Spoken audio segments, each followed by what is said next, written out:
We're rolling. Alrighty, Sharp Customs, we are rolling. You know, I've been under the weather for the last week. Yeah, that's kind of the way I felt. I felt like just some other creature.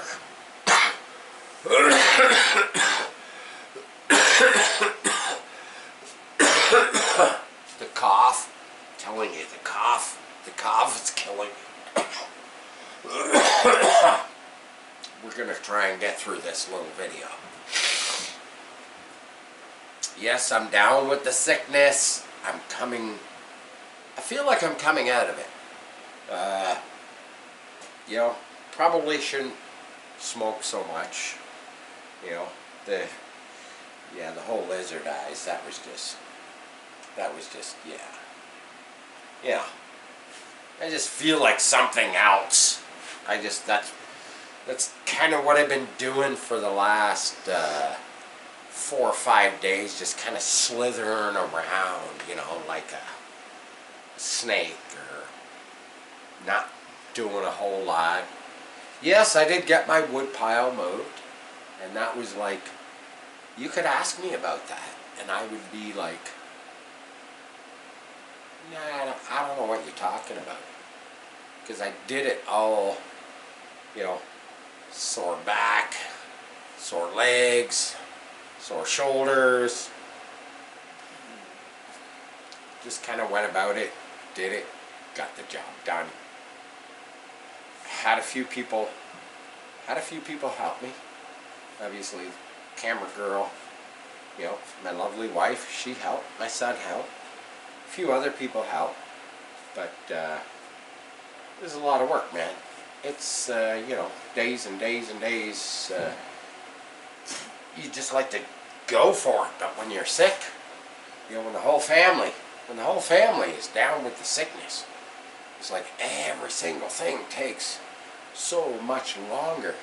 I'm kind of been on a bit of a hiatus.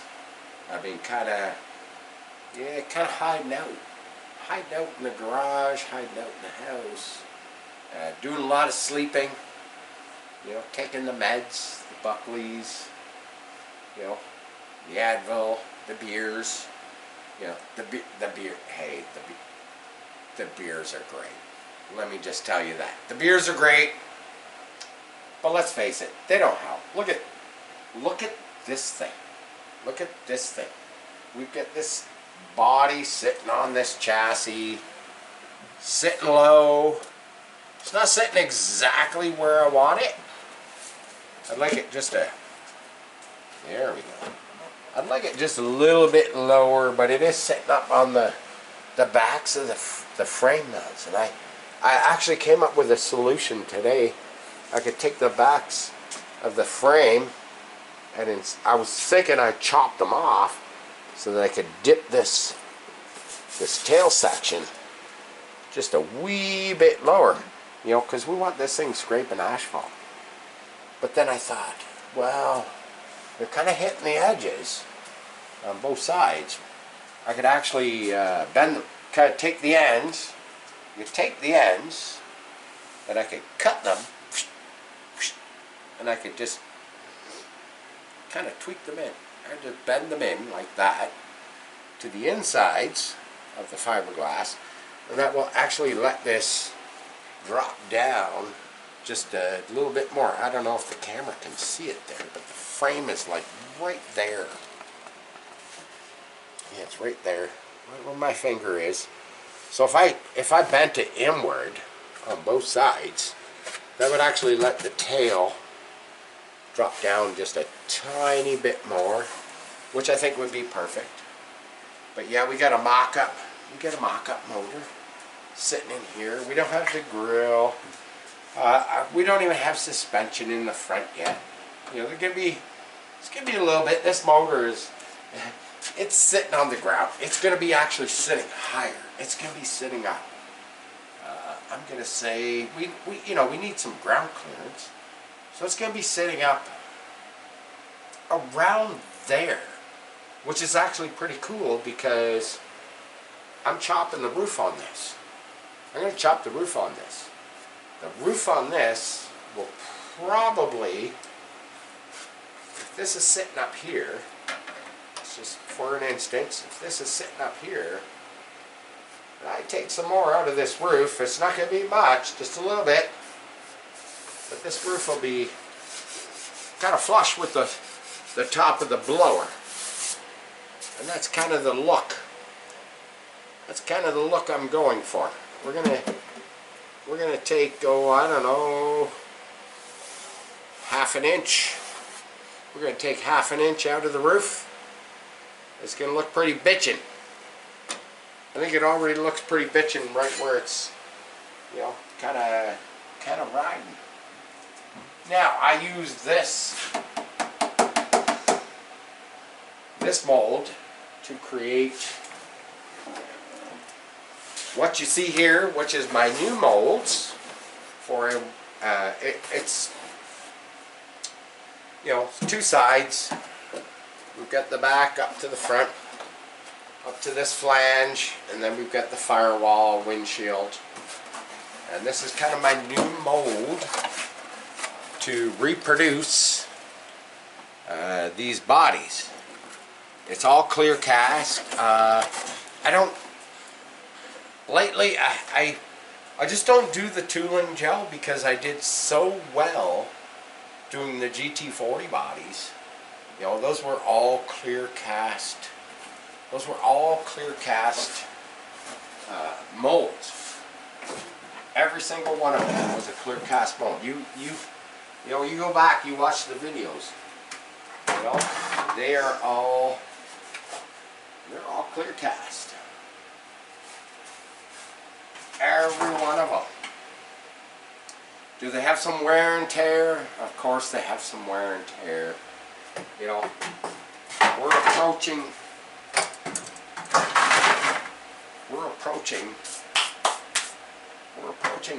20. A couple more of those GT40s and we'll be at the 20 marker, which, you know, I kind of look at those and I'm like, wow, that's kind of really impressive. You know, I think the next one we're going to be on, which will be upcoming very soon, probably in the next week, as soon as I, put it this way, as soon as I get a little bit better.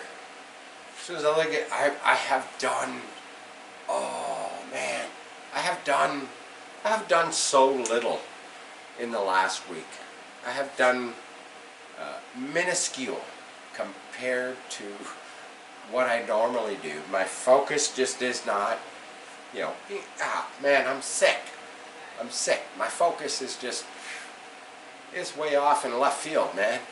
And a little bit of work on, you know, Camera Girl's been kind of playing around with the small block Chevy. We got this funky tooth belt system. Yeah, I know I'm jumping away from the cool quarter scale stuff, but this stuff excites me too. You know, put the little pulley on the alternator. Of course, all of this stuff, you know, it's all got to be detailed. It's got to be cleaned. It's got to be painted. But yeah, we get this tooth belt, whatever you want to call it. This was a you know, this was a China bought kit. And what I can't figure is why the belt. You know, why is the belt so small? You know, doesn't give me much room. Doesn't give me much room to make brackets for the alternator for adjustment. You know, and there is just not. I had to make a shim to bump this one out. It's a Corvette water pump, so I had to make a half-inch shim, bump this out, make it flush with that. The alternator's okay. The alternator's okay. It's, you know, it's tight. Usually the alternator is like, you know, most small block Chevys, the alternator's like, she's cranking out here somewhere. This one with this little short belt, no, it's in pretty tight, which is fine. Doesn't bother me. Doesn't bother me. I can make brackets. Problem is, you know, with these 327 blocks, it's like very hard to find you know, mounting points. Hopefully everybody didn't hear that, and I'm pretty sure they didn't. I kind of hid that. But if you did hear it, that's just these weird, you know, the rafters. The rafters, in the cold weather, they start to squeak a bit. That's all I'm going to say about that. But, yeah, so I played around with this a little bit today. You know, we get the fakie motor sitting in there. Looks, I don't care. It looks pretty bitchin'. But, we got the molds. I can't wait to actually pull one out of those molds. That'll probably be second on my list because I do have to get back. I do have to get back at the GT40 molds because I have a few inquiries. Let's just say. Today, I pretty much spent today, believe it or not, as you can see, the dust has been blown off this car once again. Actually, I opened up the garage doors, I opened up all the doors, fired up the compressor, put on the exhaust fan, everything up there on the shelf, all the quarter scales, everything kind of along that wall, everything in this whole garage kind of got an evacuation of dust. It needs to be done constantly because, you know, when you're grinding and you're welding and you're bondoing and sanding, the dust just seems to go everywhere. So it's kind of one of those annual things that you got to do. I haven't even fired up my gas furnace. I still got some maintenance. I actually have to go upstairs, pull it apart. Always take a, you know, line up there with air, compressed air, and I blow out the, you know, blow the heat exchanger, and I blow out the burners and stuff, get rid of all that dust. So on your initial fire up of the season, you know, you don't get a whole bunch of crap just kind of blowing through the shop. And I inspect it. That's what I do, man. That's what I do, man. I worked maintenance for a long time. I know all about maintaining stuff. Let's just put it that way. Maintenance helps preserve the shit that you own. You know, you treat it right, it treats you right.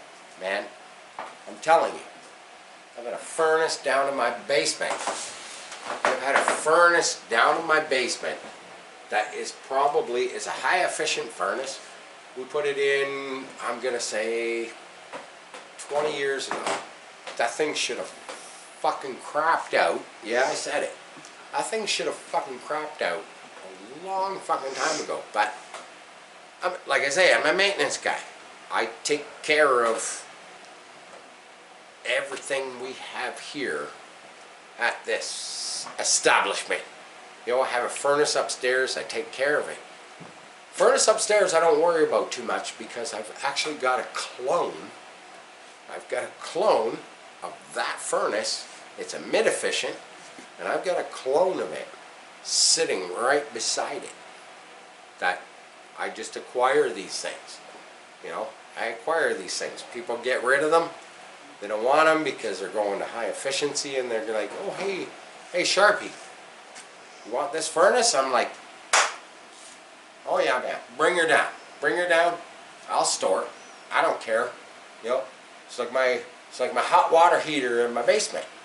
You know, it's like I actually wanted to buy another hot water heater exactly the same as the high efficiency hot water heater in my basement.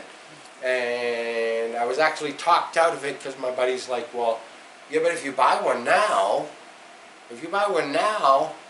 you know, 6 years from now, that's an old hot water heater.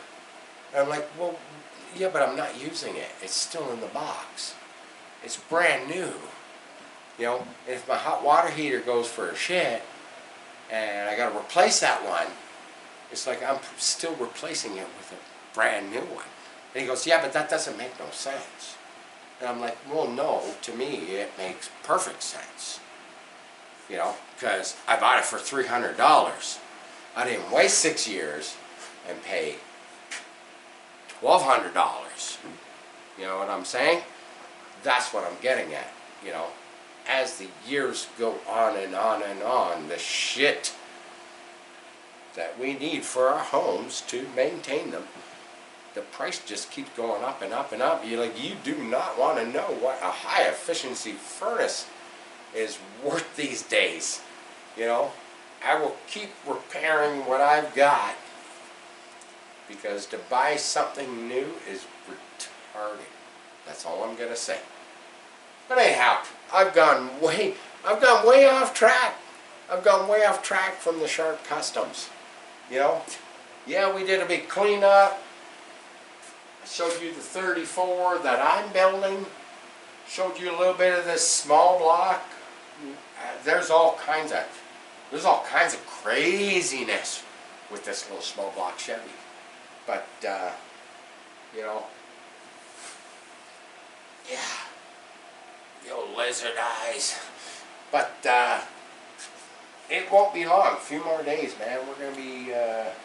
We're gonna be crack-a-lacking of this small box Chevy, man. We're gonna be compression testing it. We're gonna be firing it up. You will get to see it, no doubt about it. I just want to put some more content out there for you. I know you guys love to watch this crap, and thanks to all my new subscribers. Thank you to all my regular subscribers, man. I love you all. Peace. We're out.